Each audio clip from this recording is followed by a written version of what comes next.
Welcome, everyone. I am absolutely thrilled to have you here for this explainer. Today, we are jumping right into a masterclass on a thinker who is, well, arguably the first true polymath in human history. We're talking about undeniably one of the most towering figures of ancient Greek philosophy, Aristotle. We're going to explore exactly how his mind worked, how he viewed the universe, and most importantly, how he believed we could live our absolute best lives. It's a massive, fascinating subject, and we are going to journey straight through the heart of his genius. Okay, let's dive into this by setting the stage a bit.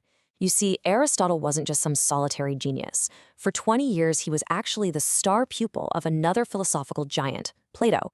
But Aristotle fundamentally broke away from his teacher.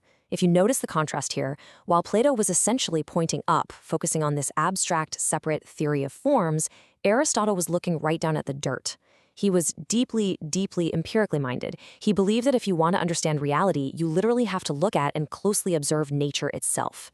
He traded in Plato's abstract heavens for the messy, fascinating, observable reality of the world right in front of us. So here's the syllabus for today's class. We'll start with logic, move on to theoretical philosophy, pivot over to practical philosophy, and then we'll wrap up with Aristotle's legacy. All right, starting with section 1, logic, the tools of thought. Now, Aristotle didn't actually call it logic. He originally called it analytics. And his absolute greatest analytical invention is defined right here, the syllogism. I know, that formal definition sounds super dense, right? A discourse in which certain things being stated, something other than what is stated, follows of necessity from their being so. Let me be your guide here and break this down. What Aristotle is really saying is that the validity of an argument depends entirely on its structural form, not just the words you plug into it. If your structure is solid, your reasoning is solid. And this brilliantly illustrates what I mean. Let's look at this classic syllogism. Major premise, all men are mortal. Minor premise, Socrates is a man. Conclusion, therefore, Socrates is mortal. Boom. If the premises are true, the conclusion is absolutely guaranteed to be true, out of sheer necessity. You could swap the word Socrates with Callias, or men with horses, and as long as that underlying form holds up, the logic is flawless. It's essentially a perfect mathematical approach to human thought. Moving right along to section 2, theoretical philosophy, or explaining the natural world. So, with our logical tools sharpened, we can actually start applying them to the physical universe. Aristotle believed that natural things, unlike man-made objects, contain an inner principle of change. They do things by their very nature.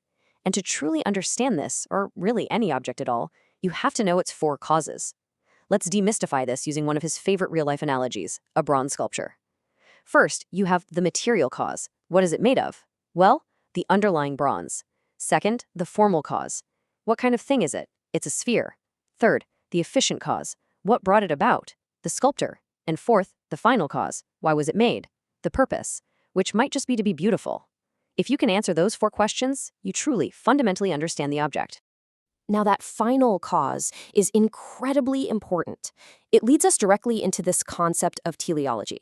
Teleology is basically the explanation of phenomena by their final purpose or the goal they serve. For Aristotle, nature does nothing in vain. A seed isn't just a random speck of matter, right? It has a very specific goal-directed purpose to become a full-grown plant. Even biological functions like an animal eating or reproducing aren't just random acts. They are purposeful activities aiming for the preservation and the overall good of the species. And this teleological view deeply influenced his psychology too. Aristotle argued that the psyche, or the soul, is literally the form of the living body. He didn't see it as a ghost hovering inside a machine. Just like the spherical shape of our bronze sphere cannot possibly be separated from the bronze itself, the soul cannot be separated from the living body. To him, they're a single, unified reality. But hang on. This brings us to a vital Socratic question for the class. How do we actually apply this understanding of nature, form, and purpose to human life? I mean, we sort of know how the physical world works now, but how should we act within it? Which brings us right to section 3, practical philosophy, the pursuit of happiness. Because human life is way more complex and variable than a bronze sphere. So, the crucial point is understanding our ultimate goal. Aristotle calls this eudaimonia. It roughly translates to a state of human flourishing, happiness, or blessedness. But how do we get there? Well, Aristotle uses the ergon argument, where ergon means function or work. Think about a flautist. The function of a flautist is to play the flute well. so a good flautist is simply one who plays excellently. Aristotle argued that humans have a function too, to act excellently according to reason. Eudaimonia is achieved when we successfully fulfill that specific human function. It sounds amazing in theory, doesn't it? But here is the real practical exam question for all of us. How do we actually become good? How does this abstract idea of excellence become a tangible reality in our everyday, messy lives? Aristotle gives us a beautifully practical answer here. Intellectual excellence? Sure, that can be taught in a classroom. But ethical excellence? That comes by habituation. You can't just go read a book to become brave. Aristotle literally says we become just by doing just things. We have to train our character. It is very much like muscle memory. We have to be trained to feel the right kinds of pleasures and the right kinds of pains when we act. Now, what's really interesting about this slide is how we map out what good character actually looks like. This is his famous golden mean. You'll see that every virtue sits perfectly balanced between an extreme of excess and an extreme of defect. Take courage, for example. Courage isn't just the absence of fear. It's the perfect mean between cowardly deficiency on one end and rash, reckless excess on the other. Temperance is the sweet spot between wild profligacy and total insensitivity. To be good, essentially, is to constantly navigate and find this balance. But here's the catch. We cannot do this navigating alone. As his incredibly famous quote states, the human is a political animal. We absolutely require the political community. We require friendships. Because we have language, we naturally debate what is just and unjust together. For Aristotle, you just can't reach eudaimonia in total isolation. To be fully human, you have to be part of a community. Now, let's look at Aristotle's view of how that community is structured. He believed the state is totally natural and exists for the good life, ideally ruled by impartial laws rather than the emotional passions of men. Now, to impartially report his ancient historical views here, Aristotle saw the household as the sub-political sphere of production, and historically reflecting the realities of ancient Greece, this included his justifications of slavery. He categorized enslaved people as living tools meant to handle production, which, in his framework, was necessary to free up the ruling citizens to participate in the political freedom of the state. It is a stark reminder that even the greatest philosophers were deeply tied to the historical eras in which they lived. And finally, Section 4, Aristotle's lasting legacy. How did this massive body of work actually survive to shape our modern world?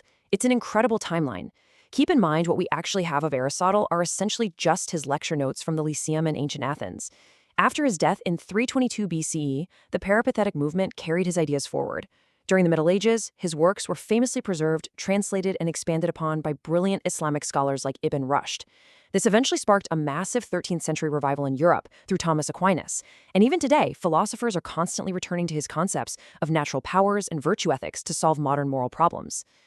Which leaves us with one final thought. We've traced his logic, we've observed his nature, and we've mapped out his ethics. But at the end of the day, philosophy is meant to be lived. So here is your take-home exam question. In our modern world, a world so often defined by wild, swinging extremes, how will you find your golden mean? Thank you so much for joining me in this explainer today. I hope this sparks you to keep questioning, keep observing, and keep flourishing.